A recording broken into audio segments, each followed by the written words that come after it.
Hello everyone, welcome to my YouTube channel let's gain up knowledge to student. आज हम देखने वाले हैं क्लास 12 इकोनॉमिक्स के most important 2 mark question specially for your term 2 examination.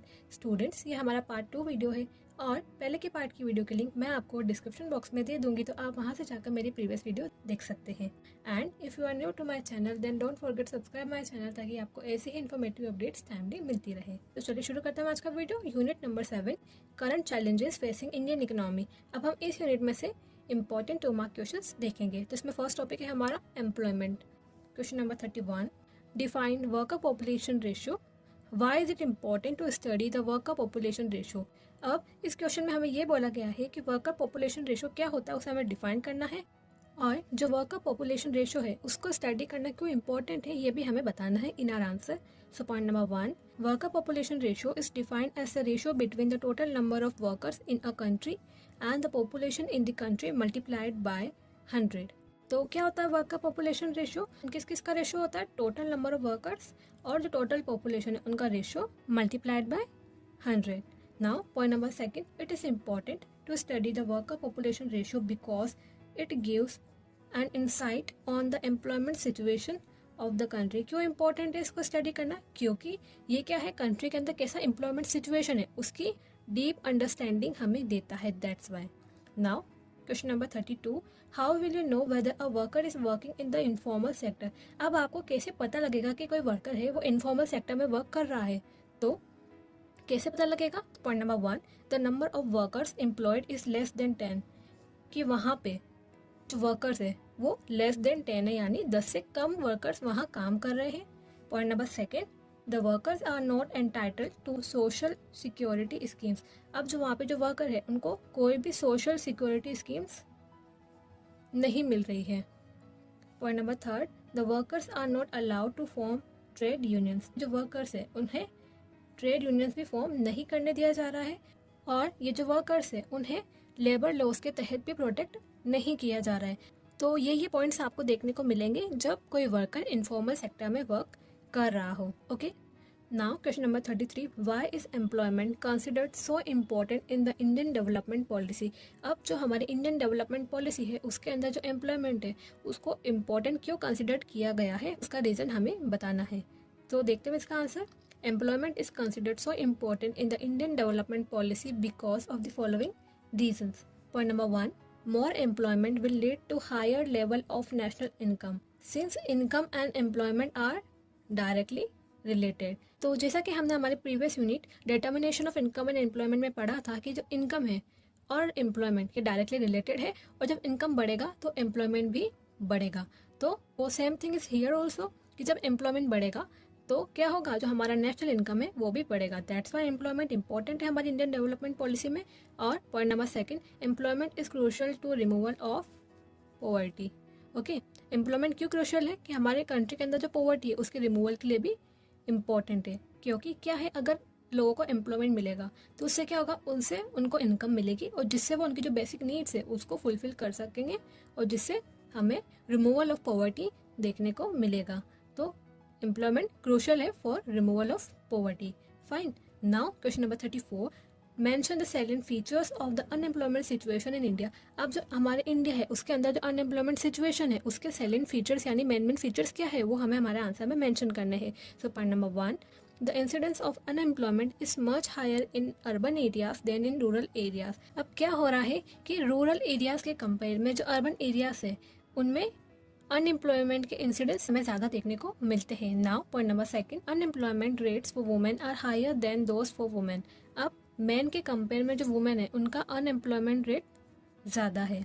Okay, point number 3, under employment is higher in case of women. अब जो under employment है वो क्या होता है कि कोई एक्टिविटी हो रही है उसमें अगर ज़रूरत से ज़्यादा लोग काम कर रहे हैं, दो जो आउटपुट है वो सेम है, तो वो सिचुएशन क्या होती है, अंडर एम्प्लॉयमेंट की सिचुएशन होती है, और वो किसके केस में ज़्यादा है, वुमेन के केस में ज़्यादा है। Now point number 4, incidence of unemployment among the educated is much higher.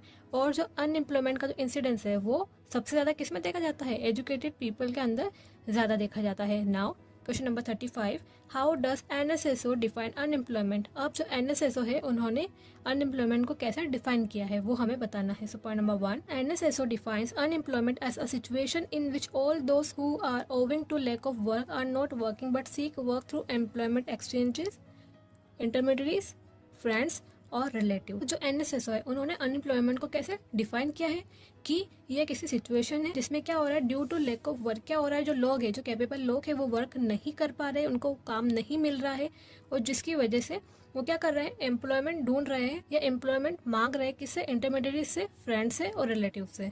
Okay, point number 2, they also seek work by making applications to prospective employers. क्या कर रहे हैं वो, एप्लीकेशन दे रहे हैं, किसको, एम्प्लॉयर्स को दे रहे हैं और उनकी जो काम करने की जो विलिंगनेस है, इच्छा है, वो बता रहे हैं। और availability of work under prevailing conditions of work and remuneration यानी पेमेंट, कि वो जो भी उनको कंडीशन मिल रही है वर्क की और जो भी पेमेंट मिल रहा है उस पर वो वर्क करने के लिए रेडी है। तो ये अनएम्प्लॉयमेंट की सिचुएशन NSSO ने डिफाइन करी है। Okay, now question number 36, why do people prefer to be voluntarily unemployed. अब वॉलंटरीली मतलब अपनी इच्छा से, तो लोग अपनी इच्छा से अनएम्प्लॉयड कब होते हैं या कब होना प्रेफर करते हैं वो हमें बताना है। So point number 1, they do not want to work at the wages that are being offered, यानी जो भी वेजेस उनको मिल रहा है पर्टिकुलर वर्क के, उस पर वो वर्क करने के लिए रेडी नहीं है या वर्क करना नहीं चाहते हैं, that's why.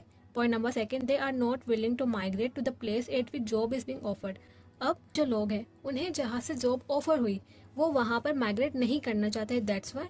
Point number 3, they think that the job offer is below their calibre, और पीपल को लगता है कि जो जॉब उन्हें मिली है वो बिलो देयर कैलिबर है, दैट्स वाई भी वो वॉलंटरी अनएम्प्लॉयड रहना प्रेफर करते हैं। Okay, now topic number 2, infrastructure. अब हम इस टॉपिक के इंपॉर्टेंट 2 मार्क क्वेश्चन देखेंगे। So question number 37, explain the term infrastructure. अब जो इंफ्रास्ट्रक्चर जो टर्म है उसको हमें एक्सप्लेन करना है।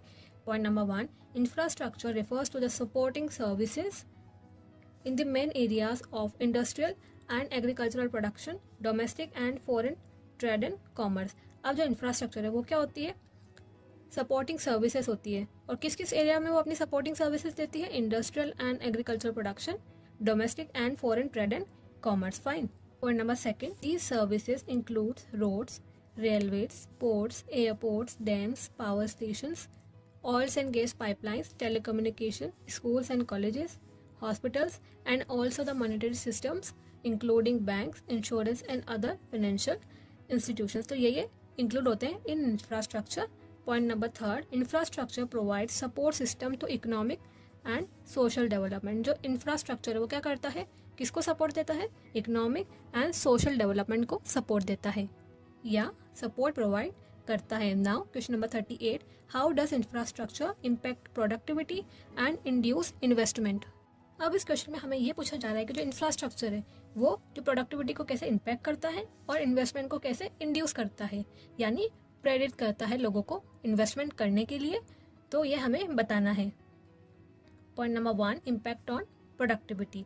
इसका first sub point, infrastructure plays a major role in the raising the productivity of primary, secondary and tertiary sector. तो जो इंफ्रास्ट्रक्चर है वो एक मेजर रोल प्ले करता है इन रेजिंग दी प्रोडक्टिविटी, यानी प्रोडक्टिविटी को रेज करने में किस किस की, primary sector, secondary sector and tertiary sector.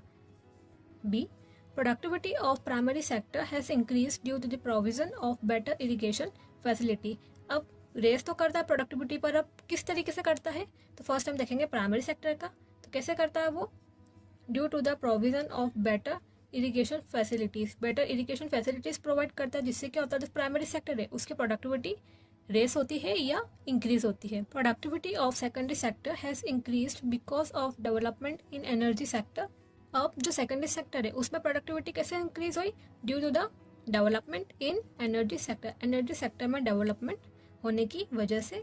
And tertiary sector has benefited by changes in transportation and communication sector. और इसमें कैसे प्रोडक्टिविटी रेस हुई है, कैसे इंक्रीमेंट आया, तो change in transportation and communication sector की वजह से। Point number 2, induces investment. अब जो इन्वेस्टर है उनको इन्वेस्टमेंट करने के लिए इंड्यूस कैसे करता है infrastructure. So a well developed infrastructure attracts foreign investors. अब जो वेल डेवलप्ड इंफ्रास्ट्रक्चर होता है वो किसे अट्रैक्ट करता है? फॉरेन इन्वेस्टर्स को अट्रैक्ट करता है। दस infrastructure induces investment and increases profitability. और इसी वजह से क्या होता है, जो इंफ्रास्ट्रक्चर है वो इन्वेस्टमेंट को इंड्यूस करता है और जो प्रॉफिटेबिलिटी है उसे इंक्रीज करता है। Okay, now question number 39, name 2 NGOs working in the areas of health care. अब हेल्थ केयर के एरिया में 2 NGOs कौन कौन सी वर्क करती है उनका हमें नाम बताना है। तो कौन कौन सी है? फर्स्ट सेवा in Ahmedabad and second accord in Nilgiris. Keep in your mind. Now question number 40, what is global burden of disease. अब जो ग्लोबल बर्डन ऑफ डिजीज है वो क्या होता है उसे हमें हमारे आंसर में बताना है। सो global burden of disease which is GBD is an indicator used by experts to know the number of people dying prematurely due to a particular disease। तो क्या होता है, ये एक ऐसा इंडिकेटर है जो किसके थ्रू यूज करा जाता है? एक्सपर्ट्स के थ्रू यूज करा जाता है कि कितने नंबर ऑफ पीपल प्रीमेच्योरली यानी टाइम से पहले ही मर रहे हैं due to a particular disease. Okay, as well as the number of years spent by them in a state of disability owing to the disease। और कितने नंबर ऑफ ईयर्स जो पीपल है उन्होंने डिसेबिलिटी की जो कंडीशन है due to disease निकाले या स्पेंड किए, ये कौन बताता है हमें? GBD। Fine. Now question number 41, health is an important component of social infrastructure. What does health infrastructure include? Name the states lagging behind in health care system. अब हमें इस क्वेश्चन में एक स्टेटमेंट दे रखा है कि health is an important component of social infrastructure, कि health social infrastructure का एक इम्पोर्टेंट कंपोनेंट है। अब हमें क्या बताना है? तो हमें बताना है कि जो हेल्थ इंफ्रास्ट्रक्चर है उसमें क्या क्या इंक्लूड होता है, और साथ ही साथ हमें ऐसे स्टेट्स के नाम भी बताने हैं जो हेल्थ केयर सिस्टम में लेग बिहाइंड कर रहे हैं यानी पीछे रह रहे हैं। So point number 1, health infrastructure includes hospitals, doctors, nurses and other paramedical professionals, beds, equipments required in hospitals and a well developed pharmaceutical industry. Okay, point number 2, states which are lagging behind in healthcare are Bihar, Madhya Pradesh, Rajasthan and Uttar Pradesh. तो ये states है जो health care system में पीछे है या leg behind कर रहे हैं। Now question number 42, why do medical tourist come to India. अब क्या रीजन है कि जो मेडिकल टूरिस्ट है वो हमारी कंट्री इंडिया में आ रहे हैं, तो वो हमें बताना है। So point number 1, medical tourist come to India to avail our health services which combine latest medical technologies with qualified professionals and are cheaper for foreigners as compared to cost of similar healthcare services in their own countries। तो क्यों आ रहे हैं medical tourist हमारी country में? To avail our health services, हमारी health services को avail करने के लिए, जिसमें क्या है लेटेस्ट मेडिकल टेक्नोलॉजी के साथ साथ क्वालिफाइड प्रोफेशनल भी मिलते हैं जो कि चीपर रेट में मिलते हैं यानी सस्ते में as compare to cost of similar health care services in their own countries, जो कि इनकी कंट्री में इतने चीपर रेट में नहीं मिलती है। Now point number 2, they come for surgeries. किस किस लिए आते हैं? सर्जरीज के लिए, liver transplants, dental and even cosmetic care. Fine. Now point number 3, in the year 2004 to 2005 as many as 1,50,000 foreigners visited India for medical treatment। Year 2004 और 2005 में क्या हुआ? अराउंड 1.5 लाख फॉरेनर्स हमारे इंडिया में आए फॉर मेडिकल ट्रीटमेंट। अब देखिए, अगर आपके पास करंट डेटा है तो दैट्स वेल एंड गुड, आप उसे यूज़ कीजिए, और अगर नहीं है तो आप इस डेटा को भी यूज़ कर सकते हैं in your answer. Okay, now topic number 3, sustainable economic development. अब हम इस टॉपिक के इंपॉर्टेंट 2 मार्क क्वेश्चन डिस्कस करेंगे। So question number 43, when and why was the central pollution control board which is CPCB setup. अब जो CPCB था उसे कब और क्यों सेटअप किया गया वो हमें बताना है। So point number 1, the central pollution control board which is CPCB was setup in the year 1974। कौन सा ईयर था? 1974। Point number 2, it was setup by the government in order to address 3 major environmental concerns in India with water, air and land pollution। तो किसने setup किया था CPCB को? हमारी government ने, ताकि जो हमारी कंट्री के अंदर 3 मेजर इन्वायरमेंटल कंसर्न्स है जैसे water, air and land pollution, उन्हें एड्रेस करने के लिए। Fine. Question number 44, what is meant by environment. अब जो एनवायरमेंट जो टर्म है वो क्या होती है वो हमें बताना है in our answer. So point number 1, environment is defined as the total planetary inheritance or the totality of all resources। क्या होता है environment? total planetary inheritance, planet पे जितना भी total inheritance है वो सब क्या है, एनवायरमेंट है। और टोटलिटी ऑफ ऑल रिसोर्स, जितने भी रिसोर्सेस है हमारी अर्थ पे, उनका टोटल क्या है, environment. Okay, now point number second, it includes all biotic, example birds, animals, plants, forest etcetera, and abiotic water, sun, land, mountain, etc. factors that influence and depends upon each other। क्या क्या include होते हैं, biotic component और abiotic component include होते हैं, जो कि एक दूसरे को इन्फ्लुएंस भी करते हैं और एक दूसरे पे डिपेंड भी होते हैं। Now question number 45, people are resorting to cut trees to facilitate the process of urbanisation and industrialisation, are they justified in cutting trees to fulfil their stated needs. अब इस क्वेश्चन में हमें एक स्टेटमेंट दे रखा है कि people are resorting to cut trees to facilitate the process of urbanisation and industrialisation. क्या दे रखा है इसमें कि अर्बनाइजेशन और इंडस्ट्रियलाइजेशन के लिए लोगों को क्या करना पड़ रहा है, मजबूरन ट्रीज को कट करना पड़ रहा है। तो ये हमसे पूछा गया है कि क्या ये जस्टिफाइड है to fulfil our stated needs, हमारी नीड्स फुलफिल करने के लिए। तो ये हमें बताना है। सो क्या आंसर है, no, cutting down of trees is not justified at all as it leads to serious environmental problems। क्योंकि इसकी वजह से क्या होगा, हमें serious environmental problems देखनी पड़ेगी relating to first soil erosion and desertification।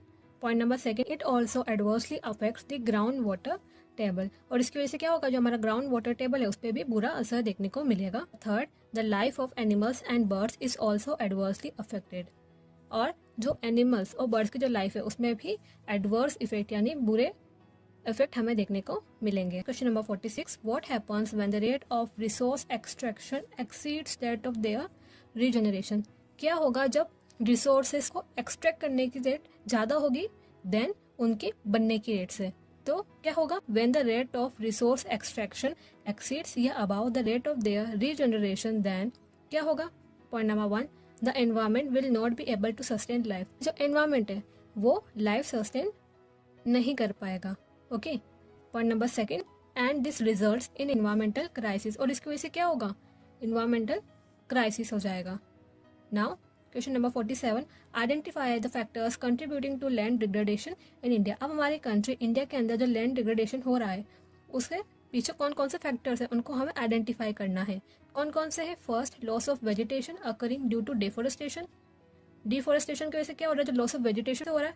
Point number second, unsustainable fuel wood and fodder extraction, यानी अनसस्टेनेबल तरीके से फ्यूल वुड एंड फोडर को एक्सट्रैक्ट करना। Point number third, shifting cultivation की वजह से। Point number fourth, forest fires and overgrazing की वजह से। And fifth point, non adoption of adequate soil conservation measures. अब जो सॉइल कंजर्वेशन मेजर्स जो लेने चाहिए थे उनको अडॉप्ट नहीं किया गया, तो ये सब पॉइंट्स की वजह से लैंड डिग्रेडेशन हो रहा है हमारी कंट्री में। Now question number 48, how can mini hydel plants sustain environment. अब जो मिनी हाइडल प्लांट्स है ये हमारे एनवायरमेंट को कैसे सस्टेन करेंगे। So point number 1, mini hydel plants are environment friendly. कैसे है, एनवायरमेंट फ्रेंडली है, as do not change the land use pattern in areas where they are located. जिस भी जगह ये लोकेटेड होते हैं वहाँ पर कोई भी लैंड यूज पैटर्न में चेंजेस नहीं देखा जाता है, that's why. Point number second, also they generate enough powers to meet local demands. और ये इतनी पावर तो जनरेट कर देते हैं कि हमारे जो लोकल डिमांड्स है वो मीट या फुलफिल हो सके। Fine. Now question number 49, how is solar electricity made. अब जो सोलर इलेक्ट्रिसिटी है वो कैसे बनती है वो बताना है, और in which places it can be use, और इसे हम कौन कौन सी जगहों पे यूज कर सकते हैं वो भी हमें बताना है। So point number 1, with the help of photovoltaic cells. किसकी हेल्प से, फोटोवोल्टेइक सेल्स की हेल्प से solar energy can be converted into electricity. इन सेल्स की वजह से क्या होता है, जो सोलर एनर्जी है वो किस में कन्वर्ट हो जाती है, इलेक्ट्रिसिटी में कन्वर्ट हो जाती है। Now point number 2, this technology is extremely useful for remote areas. ये टेक्नोलॉजी कहाँ एक्सट्रीमली यूजफुल है, इन रिमोट एरियाज, ऐसे एरियाज जो कि जो सिटीज हैं उनसे दूर जगह पे होते हैं उन एरियाज में। And for places where supply of power through grid or power lines is either not possible or prove to be very costly. और ऐसी जगह पे भी ये एक्सट्रीमली यूजफुल होते हैं जहाँ पर पावर सप्लाई है वो पॉसिबल नहीं होता है, और अगर पॉसिबल होता भी है तो वो कॉस्टली हो रहा है। तो ऐसी ऐसी जगह पे ये एक्सट्रीमली यूजफुल प्रूफ होते हैं। Fine. Now question number 50, what is sustainable development. अब जो सस्टेनेबल डेवलपमेंट है वो क्या होता है, तो that we have to define in our answer. So point number 1, it refers to the development strategy to meet the needs of the present generation without compromising on the needs of the future generation। क्या है ये sustainable development? ये एक ऐसी development strategy है जिसमें क्या हो, जो प्रेजेंट जनरेशन है उनकी नीड्स भी फुलफिल हो और साथ ही साथ क्या हो, जो फ्यूचर जनरेशन है उनको भी उनके नीड्स के साथ कॉम्प्रोमाइज नहीं करना पड़े। तो ऐसी डेवलपमेंट स्ट्रेटेजी क्या है? Sustainable development. Now, point number 2, sustainable development aims at decreasing the absolute poverty of the poor by providing lasting and secure livelihoods that resource depletion, environmental degradation, cultural disruption, and social instability। तो जो sustainable development है उसका क्या M होता है कि जो absolute poverty यानी ऐसी सिचुएशन जिसमें जो लोग हैं वो अपने बेसिक नीड्स को भी फुलफिल नहीं कर पा रहे, तो वो क्या है? Absolute poverty. उसको डिक्रीज करना by providing lasting and secure livelihoods, okay, that minimise, जिसकी वजह से क्या होगा, जो रिसोर्स डिप्लीशन है वो कम होगा, एनवायरमेंटल डिग्रेडेशन है वो भी कम होगा, और जो कल्चरल डिसरप्शन है, जो सोशल इंस्टेबिलिटी हो रही है वो भी कम होगी। Now unit number 8, development experience of India. अब हम इस यूनिट के इंपॉर्टेंट 2 मार्क क्वेश्चन देखेंगे। So question number 51, why did India and Pakistan introduce reforms. अब जो इंडिया और पाकिस्तान है उन्होंने जो रिफॉर्म्स है वो इंट्रोड्यूस क्यों करे थे? तो क्यों करे थे उन्होंने?